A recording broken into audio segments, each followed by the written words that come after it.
الحمد لله وحده والصلاة والسلام على من لا نبي بعده أما بعد فإن خير الحديث كتاب الله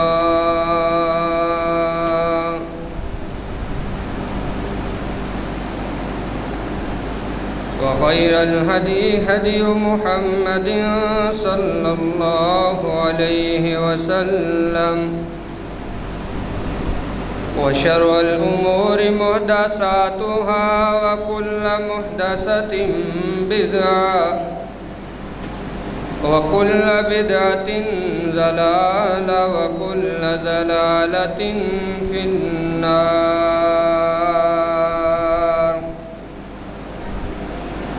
رب اشرح لي صدري ويسر لي أمري واحلل عقدة من لساني يفقهوا قولي. رب زدني علما اللهم رب زدني علما وعملا وفهما. سبحانك لا علم لنا إلا ما علمتنا إنك أنت العليم الحكيم.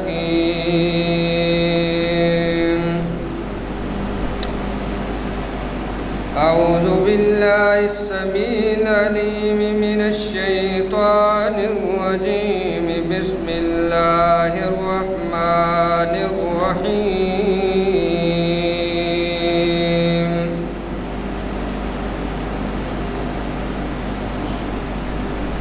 وأنكحوا الأيام منكم والصالحين من عبادكم وإمائكم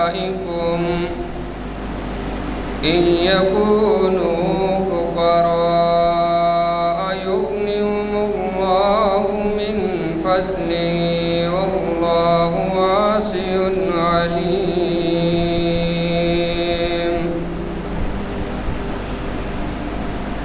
وقال صاحب القرآن صلى الله عليه وسلم النکاح من سنتی فمن رغب عن سنتی فلیس منی او کما قال النبی صلی اللہ علیہ وسلم.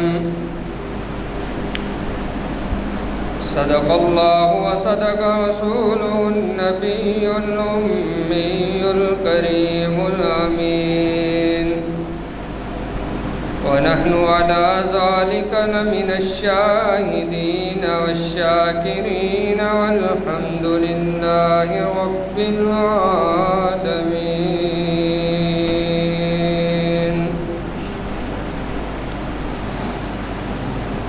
ہر قسم کی حمد و ثنا اللہ کم الحاکمین کی ذات بابرکات کے لیے ہے، جو ہم سب کا خالق مالک رازق داتا گنج بخش ہے، فعال لما یرید علی کل شیء قدیر کی طاقتوں کا مالک ہے،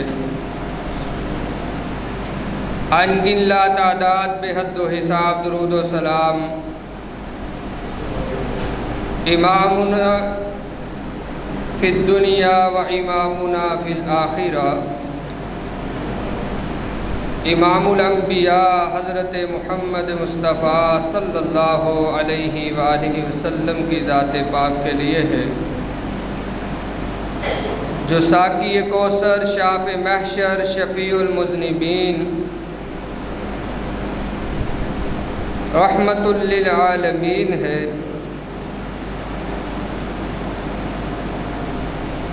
رحمت اور بخشش کی دعائیں صحابہ کرام تابعین اعظام فقہاء دین ائمہ دین اور قیامت تک آنے والے موحد مسلمانوں کے لیے۔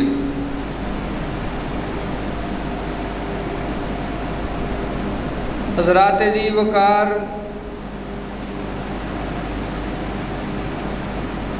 آج آپ کے سامنے نکاح کے مقاصد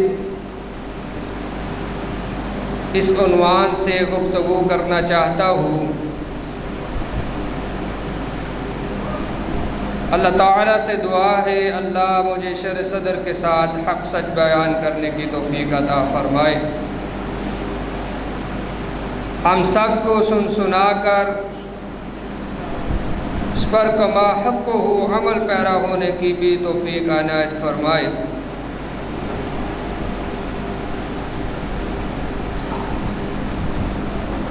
برادران اسلام کے اندر نکاح کا بڑا زور دیا گیا ہے۔ نکاح ایسا عظیم رشتہ ہے کہ جس سے منسلک ہونے کے بعد خاوند بیوی ایک دوسرے کے ساتھ پاکیزہ زندگی گزار سکتے ہیں،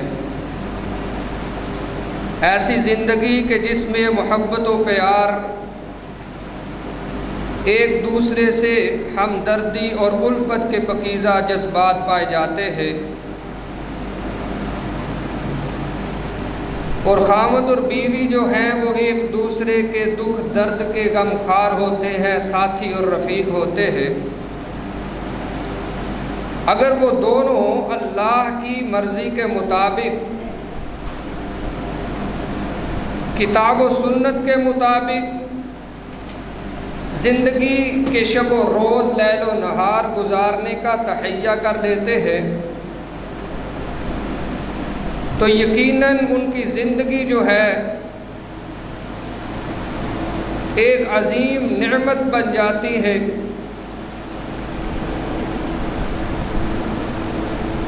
اور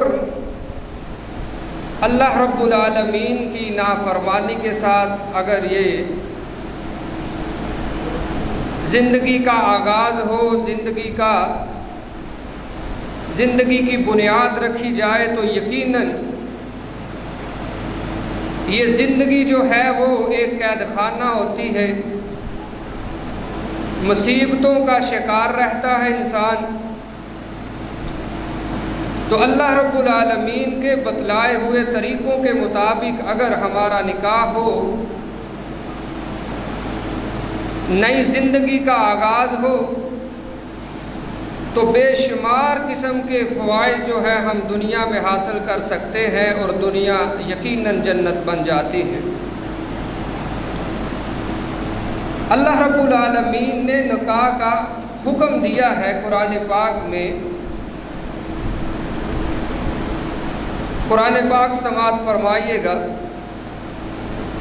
الہ العالمین نے فرمایا وَانْكِحُوا الْأَيَامَ مِنْكُمْ وَالصَّالِحِينَ مِنْ عِبَادِكُمْ وَإِمَائِكُمْ إِنْ يَكُونُوا فُقَرَاءَ يُغْنِهِمُ اللَّهُ مِنْ فَضْلِهِ وَاللَّهُ وَاسِعٌ عَلِيمٌ۔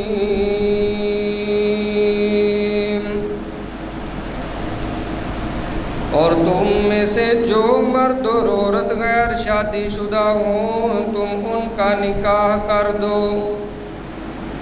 اور اپنے نیک بخت غلاموں اور لونڈیوں کا بھی، اگر وہ مفلس ہوں گے تو اللہ انہیں اپنے فضل سے غنی کر دے گا۔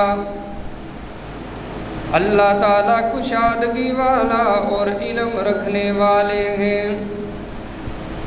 رب کائنات نے یہ پیغام دیا ہے، جو نکاح کے قابل مرد و عورت ہے، مرد و زن ہے، لڑکے اور لڑکیاں ہیں جو بلوغت کو پہنچے ہیں، نکاح کے قابل ہیں، ان کا نکاح کر دیا کرو۔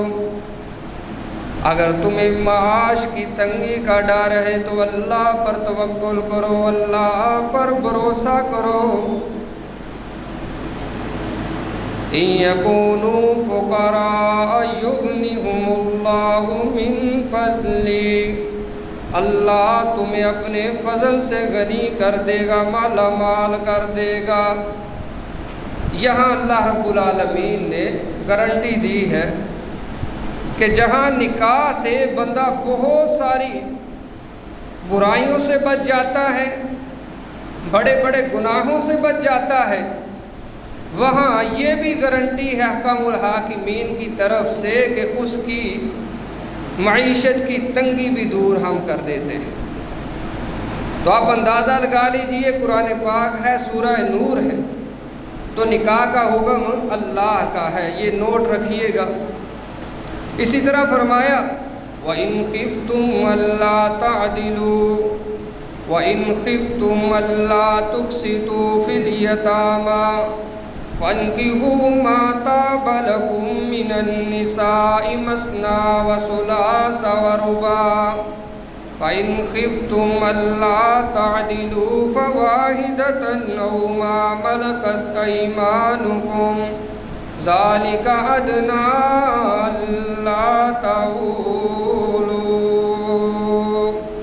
اللہ نے فرمایا دو عورتیں تم کو اچھی لگے، 2، 3 یا 4، آپ 4 کی حد تک نکاح کر سکتے ہیں۔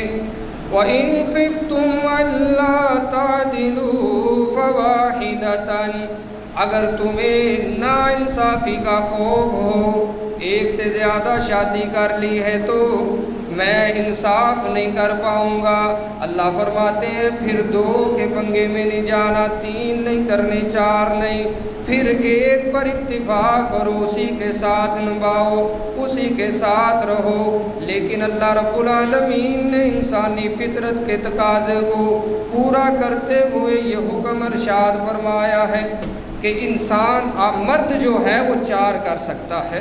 یقیناً اللہ نے مرد کو قوی بنایا ہے، الرجال قوامون علی النساء، اللہ نے مرد کو قوی بنایا ہے، اور قرآن پاک میں اس کا ارشاد بھی فرمایا، واضح بھی فرما دیا ہے۔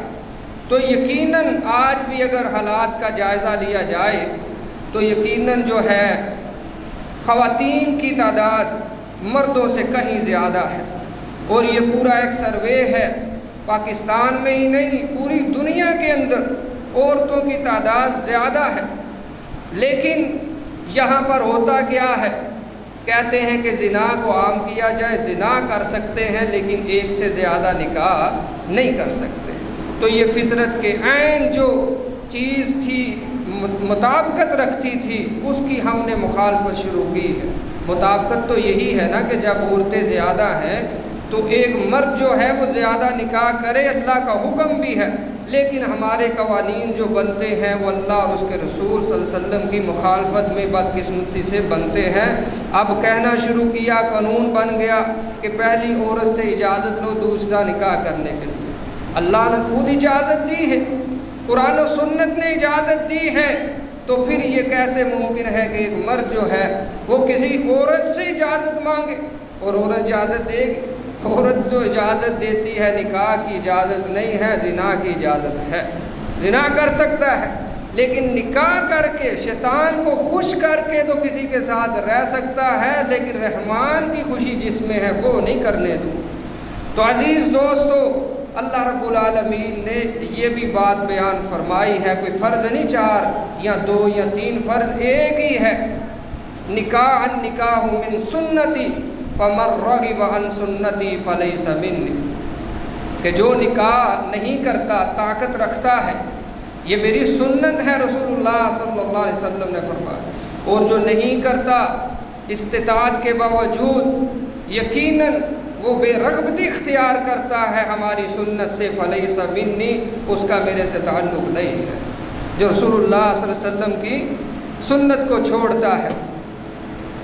عزیز دوستو بھائیو، رسول اللہ صلی اللہ علیہ وسلم کا ارشاد ہے، فرمایا ایما امرأۃ نکحت بغیر اذن ولیہا، کہ اگر کسی عورت نے بغیر ولی کے نکاح کیا تو اس کے نکاح کا حکم کیا ہے، فنکاحها باطل فنکاحها باطل فنکاحها باطل، 3 دفعہ رسول اللہ صلی اللہ علیہ وسلم نے فرمایا اس کا نکاح باطل ہے، باطل ہے، باطل ہے، یعنی نکاح ہوا نہیں ہے۔ اور اسی طرح ایک اور حدیث میں فرمایا کہ لا نکاح الا بولی، کہ ولی کے بغیر جو ہے وہ نکاح نہیں ہے۔ اور ولی کون ہے؟ کسی بھی لڑکی کا باپ ہوا کرتا ہے۔ سب سے بڑا ولی کسی عورت کا اس کا باپ ہے، اور باپ کی اجازت کے بغیر کسی کی شادی آپ نہیں کر سکتے۔ اور وہاں پر باپ کے ساتھ ساتھ لڑکی کی رضامندی کا ہونا بھی از حد ضروری ہے۔ نہ لڑکی کی رضامندی کے بغیر اس کا نکاح کا قابل قبول ہے، نہ اس کے ولی کے بغیر، یعنی دونوں کی رضامندی ہونا ضروری ہے۔ اور یہ رسول اللہ صلی اللہ علیہ وسلم کے ارشاد ہیں، آپ کے فرمان عالی شان ہیں۔ اور آج دیکھیے ہمارا معاشرہ بالکل اس کے الٹ چلتا ہے۔ جب یہاں پر قانون بن گیا کہ کورٹ میرج جو ہے وہ وہاں آئیے لڑکی کو لے کر کے، اگر لڑکی لڑکا راضی ہیں تو آئیں کورٹ کے اندر، یہاں پر قاضی اور چیف جسٹس صاحب جو ہے وہ نکاح کروائیں گے۔ تو وہ پھر یہ ایسا رخنا کھلا ہے کہ یہ ایسا کھلا ہے کہ اب بند ہونے کا نام نہیں لے رہا۔ لڑکے آئے روز لڑکیوں کو بھگا کر ورگلا کر لے جا رہے ہیں۔ تو لیکن رسول اللہ صلی اللہ علیہ وسلم کا جو فرمان ہے اس کے بالکل مخالفت میں الٹ ہے، اور یہ بدقسمتی ہے کہ ہمارے قانون جو ہیں وہ الٹ بنتے ہیں۔ اب یہ قانون آیا ہے جو ابھی کل پرسوں کی بات ہے، سینٹ میں پاس ہوا ہے کہ کوئی والد اپنے بچے کو کچھ نہیں کہہ سکتا، اس کی مرضی کے اوپر اپنی مرضی کو نہیں چلا سکتا، اگر چلائے گا تو جیل کی ہوا کھانا پڑے گی۔ اور کنٹرولر کے طور پر کوئی چھلے نما چیزیں جو ہیں وہ ان کے ڈالی جائیں گی تاکہ اس کو کنٹرول کیا جائے، اس کی نگرانی رہے گی، یہ بچے کو بعد میں کچھ کہے گا تو نہیں۔ اللہ اکبر! اور یہ قانون اس ملک کے اندر بنا ہے۔ تو میرے عزیز دوستو بھائیو، بات کرنے کا مقصد یہ ہے کہ یہاں پر ایسے ایسے قوانین بن جاتے ہیں جو قرآن و سنت کے صریح مخالف ہیں۔ اور نکاح کرنا جو ہے وہ انبیاء علیہ الصلوۃ والسلام کی سنت ہے۔ اس سے پہلے ایک حدیث سنیے، سماعت کیجیے۔ رسول اللہ صلی اللہ علیہ وسلم نے فرمایا ثلاث حق علی اللہ عونہم، اللہ کا حق ہے کہ 3 بندوں کی اللہ ہر حال میں مدد کرتے ہیں، معاونت کرتے ہیں۔ فرمایا المجاہد فی سبیل اللہ، جو اللہ کے راستے میں لڑنے کے لیے نکلتا ہے، یہ اللہ کے اوپر فرض ہے کہ اپنے اس بندے کی مدد کرے۔ والمکاتب الذی یرید العداء، ایسا غلام جو مکاتبت کرتا ہے، لکھ پڑھ کرتا ہے اپنے آقا سے کہ مجھے غلام آزاد کر دیجئے، میں اتنے پیسے تمہیں دوں گا۔ اللہ کے حبیب علیہ الصلوۃ والسلام نے فرمایا ایسے غلام کی بھی اللہ مدد فرمایا کرتے ہیں۔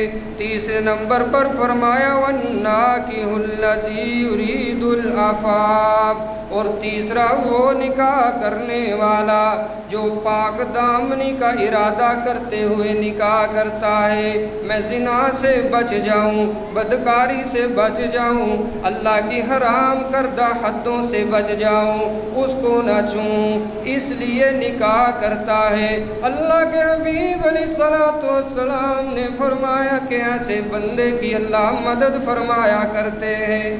نکاح کرنے والے کی مدد، نہ کہ زنا کرنے والے کی مدد۔ اللہ کے رسول صلی اللہ علیہ وسلم کے اوپر لوگوں نے یہ قدغن لگایا تھا کہ یہ کیسے نبی ہیں جو اتنی شادیاں کیے ہوئے ہیں، نبی کا کام تو تبلیغ کرنا ہے، دعوت دینا ہے۔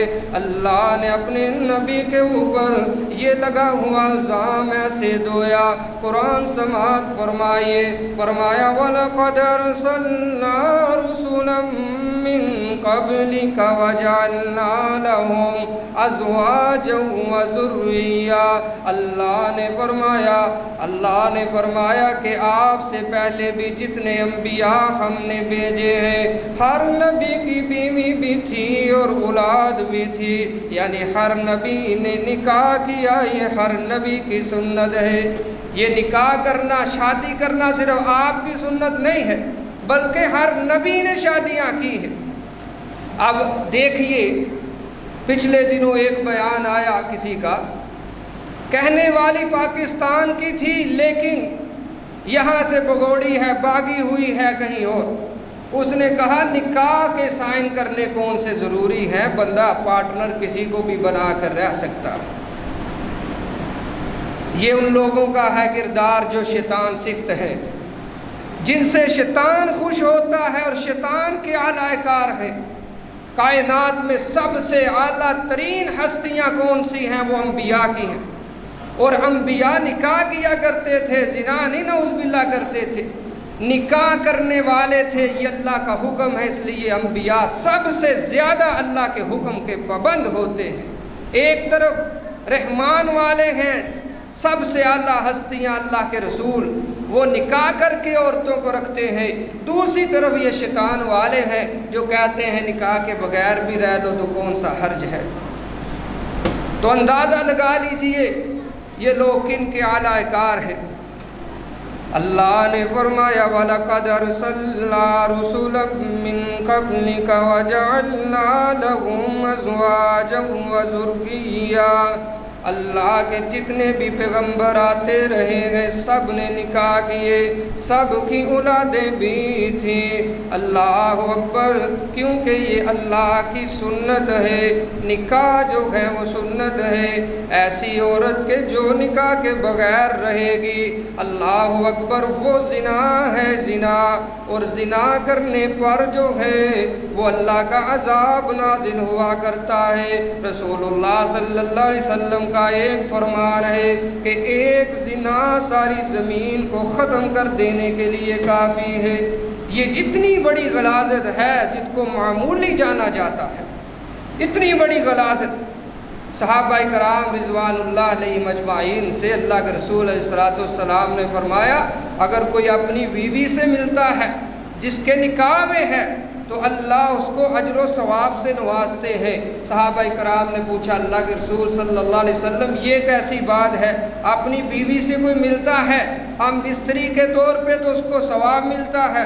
اللہ کے حبیب علیہ الصلوۃ والسلام نے فرمایا اگر وہ کہیں اور منہ مارتا زنا کرتا تو اس کو گناہ بھی تو ہونا تھا، یہ صدقہ ہے اور اللہ رب العالمین اس کو اجر و ثواب سے نواز دیتے ہیں۔ یہ پاک دامنی ہے کیونکہ یہ زنا سے بچتے ہوئے اس نے اللہ کا حکم مانا ہے۔ رسول اللہ صلی اللہ علیہ وسلم نے فرمایا اذا تزوج العبد فقد استكمل نصف الدین فلیتق اللہ فی النصف الباقی۔ جب ایک بندہ شادی کرتا ہے تو وہ آدھا دین مکمل کر لیتا ہے، اس لیے اسے باقی نصف کے بارے میں بھی اللہ سے ڈرتے رہنا چاہیے۔ نکاح جو ہے وہ آدھا دین ہے، اور نکاح کے بعد کے جو معاملات ہیں، زوجین کے معاملات ہیں، اچھے طریقے سے رہنا، یہ باقی اللہ سے ڈرنا اور آدھا دین ہے۔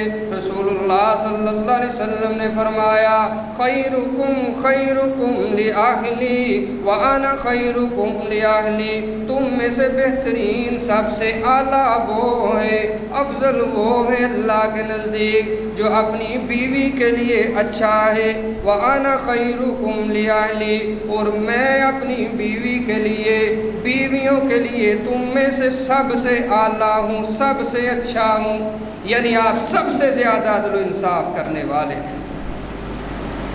اللہ کے رسول علیہ الصلوۃ والسلام نے حضرت صفیہ رضی اللہ تعالیٰ عنہ سے شادی کی، 3 راتیں آپ ان کے پاس ٹھہرے ہیں، پھر آپ نے فرمایا بس اب تیرا حق اتنا ہی تھا، اب میں دوسریوں کے پاس جانا چاہتا ہوں، ان سے ناانصافی نہ ہو جائے۔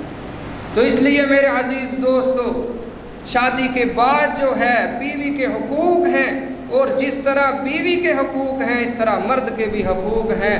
اور اللہ نے فرمایا ہے کہ الرجال قوامون علی النساء، وہ عورت جو 5 نمازیں پڑھتی ہے، رمضان کے روزے رکھتی ہے اور اپنے خامد کی اطاعت کرتی ہے، اللہ رب العالمین نے اس کے لیے جنت کے 8 دروازوں کو کھول دیا ہے۔ چھوٹا سا کام ہے، چھوٹا سا کہہ دیا، بہت بڑا کام ہے یہ، لیکن میرے عزیز دوستو بھائیو، یہ اجر و ثواب اللہ رب العالمین نے رکھا ہے اس فرما بردار بیوی کے لیے۔ الرجال قوامون علی النساء بما فضل اللہ بعضهم علی بعض وبما انفقوا من اموالهم فالصالحات قانتات حافظات للغیب بما حفظ اللہ۔ ایسی بیویاں جو اللہ سے ڈرنے والی ہیں، نیک ہیں، صالح ہیں، قانتات ہیں، فرما بردار ہیں، اور ساتھ ہی ساتھ اگر مرد نہیں ہے تو اس کے مال کی حفاظت کرنے والی ہیں۔ اللہ نے قرآن میں ان کا حکم فرمایا ہے کہ ایسی نیک اور پاک باز عورتیں۔ عزیز دوستو بھائیو، یہ نکاح جو ہے بہت آسان ایک اللہ نے سنت جاری کی تھی جس کو آج ہم نے بڑا مشکل بنا دیا ہے۔ حضرت سیدہ فاطمہ رضی اللہ تعالی عنہا کا نکاح ہوا تو کس طرح ہوا؟ مدینہ کی مسجد نبوی شریف میں ہوا، رشتہ طے ہوا حضرت سیدنا علی رضی اللہ تعالی عنہ کے ساتھ۔ آپ نے فرمایا علی آپ کے پاس کچھ حق مہر کے طور پر کچھ ہے کہ نہیں ہے؟ فرمایا اللہ کے حبیب میرے پاس کچھ نہیں ہے۔ فرمایا وہ ایک زیرہ تھی آپ کے پاس، وہ لے آئیے۔ وہ زیرہ لائے اور جا کر کے فرمایا اس کو بازار کے اندر فروخت کر دیجیے۔ آسان نکاح جو کائنات کی سب سے بہترین ہستیوں کے نکاح ہیں، ان کی طرف آئیے جن کی ترغیب دی گئی ہے۔ حضرت علی رضی اللہ تعالی عنہ وہ زیرہ لے کر کے جاتے ہیں بازار میں، سیدنا عثمان ابن عفان رضی اللہ تعالی عنہ ملتے ہیں۔ علی کدھر کو؟ فرمایا یہ زیرہ بیچنا چاہتا ہوں۔ حضرت عثمان رضی اللہ تعالیٰ عنہ نے 30 دینار میں وہ زیرہ خرید لی۔ اب زیرہ خرید لی، کچھ دنوں کے بعد وہ زیرہ واپس بھی کر دی تھی، لیکن اس وقت نہیں، زیرہ لیتے وقت نہیں کہا کہ یہ لے جیجیے، کوئی بات نہیں، مجھ سے پیسے لے لیں اور یہ زیرہ بھی رکھ لیں، لیکن عزت نفس پہ حرف آنا تھا حضرت علی رضی اللہ تعالیٰ عنہ کی۔ آپ نے احساس فرمایا، اس وقت زیرہ رکھ لی، 30 دینار بھی دیے، جاؤ خرچ کیجئے، اور بعد میں کچھ وقت گزرا تو زیرہ بھی واپس کر دے۔ عزیز دوستو وہ زیرہ لے کر کے آئے اللہ کے حبیب علیہ الصلوۃ والسلام کے پاس۔ آئے تو آپ نے اس کا ایک بستر خریدا۔ کس سے خریدا؟ جو حضرت علی لے کر آئے تھے، اپنے پاس سے نہیں دیا۔ کچھ لوگ کہتے ہیں کہ جہیز جو ہے وہ رسول اللہ صلی اللہ علیہ وسلم نے بھی دیا تھا، تو وہ پیسے کس کے خرچ ہوئے تھے؟ آپ نے جیب سے کچھ نہیں خرچ کیا، بلکہ حضرت علی رضی اللہ تعالیٰ عنہ کے مال سے لیا تھا۔ تھوڑا سا سامان، زیرہ تھی، چکی تھی، کچھ برتن تھے، ایک مسلح تھا، اور وہ دیے، اور مسجد کے اندر چند ساتھیوں کے اندر جو ہے وہ نکاح پڑھا دیا۔ آپ کے گھر کی عورتیں، ازواج مطہرات جو ہیں، حضرت علی رضی اللہ تعالیٰ عنہ کے پاس ذاتی گھر بھی نہیں تھا، فقراء مساکین صحابہ میں سے تھے جو فقراء تھے، جن کے پاس مال و دولت نہیں تھا، اور وہ صرف اللہ اللہ کرنے والے، زیادہ وقت عبادت میں گزارتے، کچھ کھانے کو ملتا کھاتے نہیں تو صبر کرنے والے تھے، گھر نہیں تھا۔ کسی صحابی انصاری نے آپ کو ایک حجرہ ارسال فرمایا، اسی کے اندر حضرت فاطمہ رضی اللہ تعالی عنہ کو لے جایا گیا۔ یہ سادہ سا نکاح، سادہ سی رسم ہے، اس کے سوا کچھ بھی نہیں ہے۔ اب تو برات جاتی ہے، اور ماشاءاللہ اتنی برات نہ ہوگی تو سمجھتے ہیں کہ شاید یہ نکاح اور یہ شادی ہوئی ہی نہیں ہے۔ نکاح کا تصور ہے، اور کہاں پر ہے؟ مسجد کے اندر ہے۔ اللہ کے رسول صلی اللہ علیہ وسلم کا حکم ہے، ارشاد ہے کہ اپنے نکاحوں کو مساجد کے اندر کیا کیجئے، اور جب مسجد کے اندر نکاح ہوگا تو کتنے اخراجات سے انسان بچ جاتا ہے۔ سب سے پہلے نمبر پر تو وہ پورا 100 150 200 500 بندہ ہی نہیں آئے گا، کس کس کو بلانا ہے، دونوں گھروں میں سے کوئی دو دو تین تین افراد آئیں، مسجد کے اندر نکاح ہو جائے، اور اب وہ تمبو کناتیں جو لگنی ہیں ان کا خرچہ بھی بچے گا، جو فنوس اور کمکمیں لگنی ہیں ان کا خرچہ بھی بچے گا، جو وہاں پر اے سی اور ہیٹر لگنے ہیں ان کا بھی جو ہے خرچہ بچے گا۔ مسجد کے اندر سارا کچھ ہے، قلین بچھے ہوئے ہیں، پنکھے چل رہے ہیں، عارضی طور پر 10-15-20 منٹ کی نشست ہے ہوئی اور سارا کچھ ہو بھی گیا اور کچھ خرچہ بھی نہ آیا۔ یہ آسان ہے، اسلام نے آسانیاں پیدا فرمائی ہیں۔ اور یہ بارات کا رواج کب آیا؟ ہندوؤں سے آیا ہے میرے عزیز دوستو، کیونکہ ان کے ہاں وراثت نہیں ہے، تو وہ شادی کے موقع پر اپنی بہن بیٹی کو جہیز دیتے ہیں اور اس جہیز کو سنبھالنا ہوتا تھا۔ دور شادیاں ہوتی تھی اور ان کا یہ بھی ایک رواج ہے کہ وہ دور شادیاں کرتے ہیں، قریب نہیں، تاکہ یہ جلدی آ ہی نہ سکے۔ تو عزیز دوستو، برات کا رواج یہیں سے رواج پایا ہے کہ ایک مال غنیمت قسم کا اتنا ڈھیر لانا ہے جہیز کا، تو راستے کے اندر لٹنے کا بھی خطرہ ہے، کوئی لوٹ سکتا ہے، کوئی ڈکیتی ہو سکتی ہے، وہ مال جو مال غنیمت آ رہا ہے اس کو بھی تو سنبھالنا ہے، اس لیے اتنے جتھے لے کر کے وہ جایا کرتے تھے، جو ہمارے ہاں رواج پا گئے ہیں۔ آج بھی عرب کے اندر برات جاتی ہے، خرچہ دلہے والے کرتے ہیں۔ یہ سعودی عرب کے اندر آج بھی یہی بات ہے کہ خرچہ کون کرتا ہے؟ دلہا کرتا ہے۔ ولیمے کے طور پر ولیمہ بھی ہوا، برات بھی پخت گئی، سارا کام اس کے اندر جو ہے وہ فنش ہو جاتا ہے۔ کوئی علیحدہ سے برات نہیں ہے، کوئی ولیمہ علیحدہ سے نہیں ہے، بلکہ دلہے والے نے خرچہ کیا، دلہے نے، اور سارا کچھ اسی کے اندر آ جاتا ہے۔ آج دیکھیے ہمارے معاشروں کے اندر ہماری بہن بیٹیاں جو ہیں وہ گھروں کے اندر بوڑھی ہو جاتی ہیں، وجہ کیا ہے؟ جہیز کا سامان نہیں ہے کھانا پکانے کے لیے، برات آنی ہے، آخر ان کو بھی کچھ کھلانا ہے، کیا کھلائیں گے؟ پیسے نہیں ہیں، پیسے جمع کرتے کرتے کرتے تو ڈیر عمرے کی طرف لے جاتے ہیں، اور پھر یہیں سے زنا کے رستے کھلتے ہیں۔ پھر وہ کیا کریں جن کے اندر فطرتی طور پر اللہ نے یہ سارا کچھ رکھا ہے۔ عزیز دوستو بھائیو، پھر یہاں پر 18 سال کی عمر کی قید لگا دی گئی ہے کہ اس سے پہلے کوئی نکاح نہیں کر سکتا، اور کل پرسوں کی اخبار کی خبروں میں یہ چیز آئی ہے کہ ایک 11 سالہ لڑکی ماں بن گئی برطانیہ کے اندر۔ یہاں پر اسلام کو تانے دیے جاتے، اتنی چھوٹی چھوٹی بچیوں کے نکاح کر دیتے ہو، ابھی تو یہ کھیل کود کی عمر ہے۔ اور میرے عزیز دوستو بھائیو، آج یہ سارا کچھ ادھر ہو رہا ہے، لیکن سارے لوگ خاموش ہیں، کسی نے نہیں کہا۔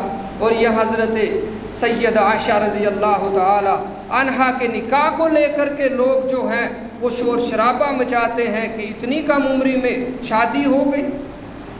جب بلوغت آ گئی، بالغ ہوگی لڑکی یا لڑکا، اس کے بعد شادی کر دینا ہی یہی اسلام کا مزاج ہے میرے عزیز دوستو بھائیو۔ اور اسلام کا جو مزاج ہے یقیناً وہ مہنگا نہیں ہے، اس کے اندر ہر قسم کی آپ کو سستی سستی چیزیں نظر آئے گی، سہولیات نظر آئیں گی، آسائش نظر آئے گی، آرام نظر آئے گا، چین نظر آئے گا۔ یہ ہمارے اپنا سارا کچھ بنایا ہے، اور ہم ہندوؤں سے مسلمان ہوئے ہیں، کلمہ تو پڑھ لیا ہے، لیکن وہ رسم و رواج جو ہیں ہمارے خون کے اندر رچ بس ایسے گئے ہیں کہ وہ نکلنے کا نام نہیں لے رہے۔ نہیں تو بڑا آسان ہے نکاح کرنا۔ اور اس کے بعد ولیمہ ہے، ولیمے کے اندر آپ اپنے دوستوں کو مدعو کر سکتے ہیں، ولیمے کو سیلیبریٹ کر سکتے ہیں۔ اور سب سے بری چیز اللہ کے رسول صلی اللہ علیہ وسلم نے فرمایا، وہ ولیمے کو بھی فرمایا ہے کہ ولیمہ ایک بری چیز ہے۔ کون سا ولیمہ؟ سارے نہیں کہ جس کے اندر مدعو کیا جاتا ہے تو علاقے کے چودھری کو بلا لیا گیا، ایم صاحب آئیں گے تو ہماری شان بڑھے گی، فلاں وڈیرہ آئے گا تو بڑھے گی، جس کے اندر غریبوں کو نہیں بلایا جاتا۔ رحمت عالم صلی اللہ علیہ وسلم نے فرمایا ہے کہ یہ کائنات کا بدترین ولیمہ، بدترین دعوت ہے۔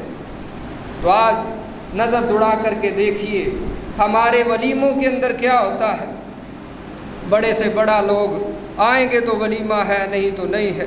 بہرحال میرے عزیز دوستو بھائیو، نکاح انبیاء کی سنت ہے، نکاح اللہ کا حکم ہے، نکاح کو عام کرنا چاہیے، یہ زنا کے رستے میں رکاوٹ ہے۔ اور آگے دیکھیے اللہ کے رسول علیہ الصلاۃ والسلام نے فرمایا کہ انسان جب رشتہ طے کرتا ہے، نکاح کرتا ہے، حضرت عمر رضی اللہ تعالی عنہ نے اپنے بیٹے کا نکاح کیا تو کیا دیکھا تھا؟ فرمایا رات کو گشت کرتے کرتے ایک گھر کے باہر کان لگا کر کے سنتے ہیں، اندر سے آواز آتی ہے، ماں جو ہے وہ بیٹی کو یہ کہتی ہے کہ دودھ کے اندر ملاوٹ کر دے، دودھ کے اندر ملاوٹ کر دے۔ کون دیکھ رہا ہے؟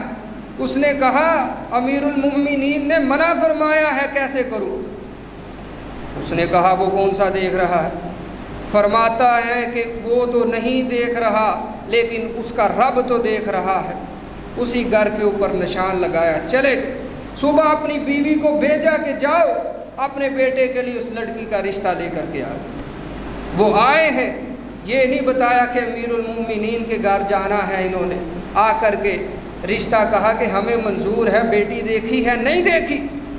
کچھ مال دیکھا؟ کیا دیکھا لیا ہے تم نے جو ابھی ہماری جان نہیں چھوڑ رہے، کہتے ہو رشتہ لے کر کے ہی جانا؟ فرمایا یہ بات ہمیں پسند آ گئی ہے۔ اتنا اللہ کا ڈر تقوی ہے اس نوجوان لڑکی کے اندر جس نے ہمیں متاثر کیا ہے، اور ہم اسی کو لے کر کے اپنے گھر جائیں گے۔ او حسن دیکھنے والوں، برادری دیکھنے والوں اور مال و دولت دیکھنے والوں، اپنا سٹیٹس دیکھنے والوں، ہم اگر کروڑ پتی ہیں تو آگے کروڑ پتی لڑکا ہونا چاہیے، ہم لاکھوں کے مالک ہیں تو لاکھ پتی آنا چاہیے رشتے والے۔ ادھر بھی دیکھیے جو ہمارے اسلاف تھے، اور یہی وہ لڑکی ہے جس کے آگے لڑکی ہوئی اور اس کے بعد جس کی نواسے تھے حضرت عمر بن عبدالعزیز رحمہ اللہ، جن کو عمر ثانی بھی کہا جاتا ہے۔ ایسے لوگ ایسے ہی بدنوں سے پیدا ہوتے ہیں۔ تو اللہ کے حبیب علیہ الصلاۃ والسلام نے فرمایا تنکح المرأة لأربع لمالها ولحسبها ولجمالها ولدینها فاظفر بذات الدین تربت یداک۔ لوگ رشتہ طے کرتے ہیں، چار چیزوں کو دیکھا جاتا ہے۔ پہلے مال کو دیکھا جاتا ہے کہ مالدار کس قدر ہے، وَلِحَسَبِهَا حسب و نسب کو، برادری کو دیکھا جاتا ہے، ذات کیسی ہے، کوئی کمی کمین نہ آ جائے، کوئی مسلی نہ آ جائے، کوئی دوسری تیسری ہم سے نچلی ذات نہ آ جائے۔ ذات کے باہر تو ہم نے کرنا ہی نہیں ہے۔ یہ اکثر ہم فارم دیکھتے ہیں رشتوں کے، لکھا ہوتا ہے بھئی برادری سے باہر والوں کے لیے معذرت ہے، برادری کے باہر نہیں ہو سکتا۔ اللہ کے حبیب علیہ الصلاۃ والسلام نے کیا فرمایا؟ وَلِجَمَالِهَا، تیسرے نمبر پر جمال دیکھا جاتا ہے، حسن دیکھا جاتا ہے، کس قدر خوبصورت ہے لڑکا یا لڑکی۔ فرمایا وَلِدِينِهَا، چوتھے نمبر پر دین ہے، دین چوتھے نمبر پر ہے۔ اور آج کل تو پانچواں، چھٹا، دسواں اور سوواں بھی نمبر نہیں ہے دین کا۔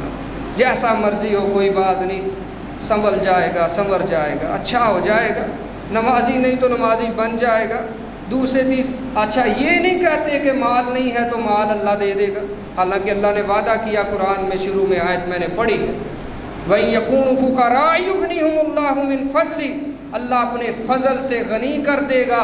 جو پاک دامنی کے لیے شادی کرتا ہے، نکاح کرتا ہے، اللہ مالدار کر دے گا، یہ اس کی ذمہ داری ہے۔ لیکن یہاں کہتے ہیں کوئی بات نہیں جی، جیسا تیسا بھی ہے، سمجھائیں گے، سمجھ جائے گا۔ فرمایا وَلِدِينِهَا، چوتھے نمبر پر دین دیکھا جاتا ہے۔ فَاظْفَرْ بِذَاتِ الدِّينِ، فرمایا تَرِبَتْ یَدَاکَ، اور تیرے ہاتھ خاک آلود ہوں، غور کر اس کے اوپر، دین کو ترجیح دے۔ اگر دیندار مل گیا ہے تیرے لیے دنیا میں جنت بن جائے گی، اگر تو نے کسی دیندار کو چھوڑ دیا، حدیث کے الفاظ ہیں، اللہ کے رسول علیہ الصلاۃ والسلام کا فرمان ہے، اگر دیندار کو چھوڑ دیا کہ مال نہیں ہے، حسب نسب اعلیٰ نہیں ہے، حسن و جمال میں ماڑا اور ماٹھا ہے، تو فرمایا پھر دنیا کے اندر فتنہ برپا ہوگا، پھر رلتے رہ جاؤ۔ یہ ارشاد نبوی صلی اللہ علیہ وسلم ہے۔ آئیے میرے عزیز دوستو بھائیو، اللہ سے دعا ہے اللہ رب العالمین ہمیں سنت کے اوپر عمل کرنے والا بنا دے۔